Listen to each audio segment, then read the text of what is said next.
રમેશભાઈ કઈ દેવીઓ હારી જાય વસ્તુમાં ભુવાપા દેવી હારે હારી જાય આ માંડલિયા કુળમાં અમારા દાદા પૂજા ખાલી દેવીની કીધી નો થઈ ને એમાં જીવતા સમાધિ ખોદવા હોય કે જે સમાધિ છે માંડલિયા કુળમાં ખાલી દેવીની વાત ન પડે એમાં તો ઘોર ખોદવા માંડ્યા આપે ગામના માણસો કે દાદા તમે શું કરો છો ના મારી ઘોર ખોદો છો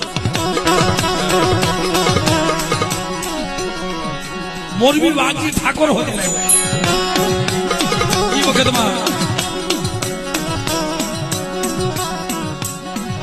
જગત બધી સમજાવીને વહી ગઈ પણ પાસા ન વેડા તઈ દેવી આવી મારી ઉગતડી મેલડી મારી વાણવટી મારી મેહળી આમાં મારા પૂજડા પાસો વળી જા બાપ ઓલા જગડુસા વાણિયા ઘોડે તારી માનતા પૂરી થઈ મળે તારા વેણ નું શું આ બધી વાર્તાઓ યુટ્યુબ માં છે તમે સાંભળજો કે મને તારા વેણ નું શું તું બોલી એનું શું ના મારા પોતા હું તને માફ કરી દઉં ના મળે પાસા નો મળ્યા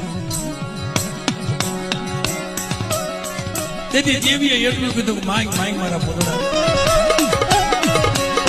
મારે કઈ માંગવું નથી કઈક તો માંગ પાછો વળી જાય ના મળે હું પાછો નહીં વળું તઈ દેવીએ કીધું મારા પૂતળા સાંભળે તું જીત્યો હું હારી તું જીત્યો હું હારી હું તારી પાસે હારી ગઈ પણ હવે તો પાછો